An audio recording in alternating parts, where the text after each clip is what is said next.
मुशर्रफ बेटे की तमसील है जो लूका की अंजील के 15वें बाब में से है और इसका हिस्सा अव्वल मैं बयान करना चाहता हूँ, जिसमें हम इस तमसील का जायज़ा लेंगे और इसके बाद हिस्सा 2 में इसके नकात पर गौर करेंगे, किस तरीके से वो बेटा जाता है और बाप का किरदार और बेटे का किरदार होगा।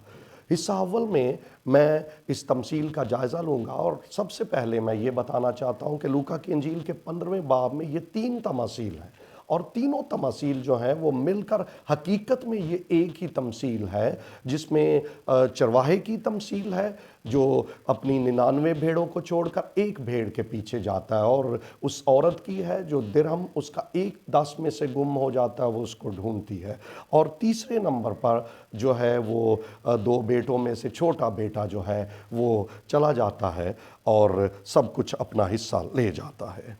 इसका जो ये तमसील है, इसका मरकज़ी जो मज़मून है वो ये है कि बहाली जो है वो खुशी को लेकर आती है। बहाली खुशी का सबब है, खुदा की खुशी और खुदा के लोगों की खुशी।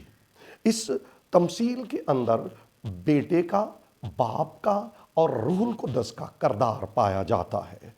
ये तीनों जो तमासील हैं इनको मिलकर चूँकि एक ही तमसील है, बेटे का किरदार चरवाहे का किरदार है, बाप का किरदार मुशर्रफ बेटे का बाप जो है, और रूहुल कुद्दस का किरदार जो है दिरहम जब गुम हो जाते हैं तो चिराग मंगवा कर रोशनी, और रोशनी जो है वो रूहुल कुद्दस की अलामत है।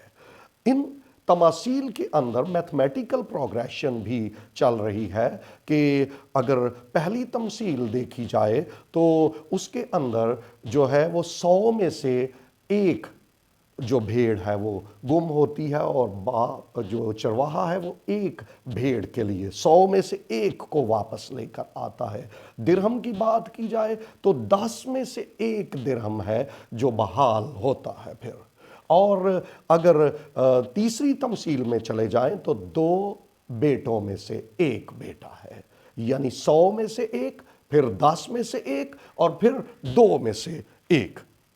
और अगर इसका खसूसी तौर पर जायज़ा लिया जाए तो खसूसी जायज़े के अंदर जो मैं कहना चाहता हूँ कि ये एक गुनाहगार की तब्दीली है जो खुदा की तरफ आता है और बाप उसे कबूल करता है, खसूसी जायज़े के अंदर ये बात। लेकिन उससे बढ़कर भी ये तमसील जो है ये एक बलीवर जो है जो मिसलेड हो गया है या किसी भी तौर से बैकस्लिडन हो गया है, उसकी बहाली की ये तमसील है। दूसरे नंबर पर इसमें नेगेटिव जो किरदार आता है वो छोटे बेटे का नहीं है, बल्कि नेगेटिव किरदार उस बड़े बेटे का है जो अपने भाई को कबूल नहीं कर रहा। वो ईमानदार होते हुए भी अपने भाई को जब वो गुनाह से बहाल हुआ है वो कबूल करता है।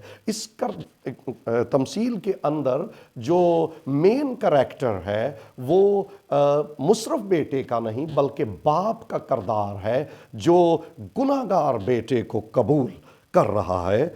और ये चंद एक बातें थीं जो इसका जायज़ा मैंने लिया, और नेक्स्ट जो होगा पैगाम उसके अंदर हम इस मुशर्रफ बेटे की ज़िंदगी पर और बाप की जो रवैया है उस पर गौर करेंगे। खुदावंद आपको बरकत।